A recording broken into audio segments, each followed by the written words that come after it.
देखो हमारे को एग्जाम्पल 5 में क्या दे रखा है, एग्जाम्पल 5 के अंदर आपको पी क्यू और आर एस ये दो लाइन दे रखी है और यहाँ पर ए डी बाइसेक्टर दे रखा है, सॉरी ए डी आपको ट्रांसवर्सल लाइन दे रखी है।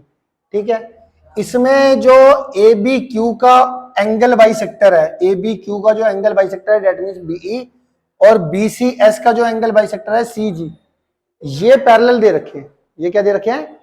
पैरेलल। आपको ये दो लाइनें पैरेलल दिखानी है, P Q parallel to R S दिखानी है। अब जैसा कि हम जानते हैं अगर P Q parallel to R S दिखाना है तो आप तीन चीजें जो होती है, कुछ उन तीन चीजों में एक भी चीज इक्वल दिखा दो तो ये P Q parallel to R S हो जाएगा। कौन कौन सी? आइदर कोरस्पोंडिंग एंगल इक्वल दिखला दो, या ऑल्टरनेट इंटीरियर एंगल इक्वल दिखला दो, या को इंटीरियर एंगल का सम 180 दिखा दो।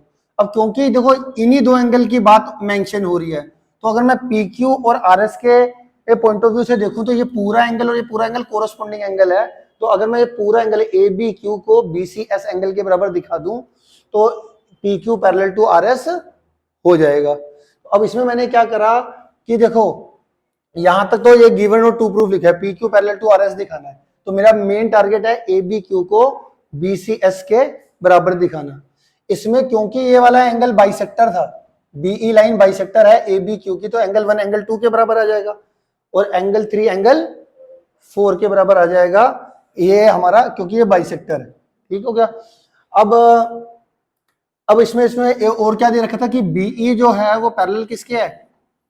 सी क्यू के। तो बीई और सी क्यू के अगर पैरेलल है तो इसका जो ऊपर वाला एंगल 1 है और ये 3 है, ये कोरस्पोंडिंग एंगल इक्वल होंगे आपस में।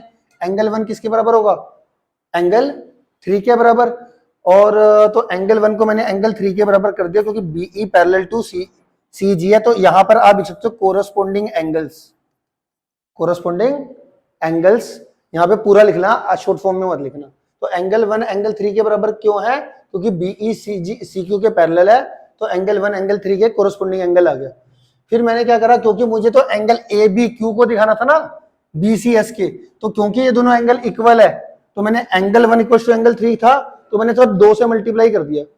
2 से जैसे हम मल्टीप्लाई करेंगे तो ट्वाइस ऑफ एंगल 1 आ जाएगा, ये ट्वाइस ऑफ एंगल 3, और ट्वाइस ऑफ एंगल 1 को मैं आप क्या लिख सकते हो? ए बी क्यू, और ट्वाइस ऑफ एंगल 3 हमारा इसके बराबर हो जाएगा, पूरे एंगल के बराबर मतलब बी सी एस। तो एंगल 1 की जगह पे मैंने ए बी क्यू लिख दिया और इसकी जगह पे ट्वाइस ऑफ एंगल 3 की जगह पे बी सी एस लिख दिया। अब हमारा देखो ए बी क्यू और बी सी एस इक्वल हो गए, जो कि पी क्यू और आर एस के कोरस्पोंडिंग एंगल है। तो कोरस्पोंडिंग एंगल इक्वल हो गए, ए बी क्यू और बी सी एस इक्वल हो गए, कोरस्पोंडिंग एंगल इक्वल हो गए, तो लाइन हमारी क्या हो जाएगी? पैरेलल हो जाएगी। तो हमारा कोरस्पोंडिंग एंगल इक्वल है तो P Q parallel to R S आ जाएगा। ठीक है।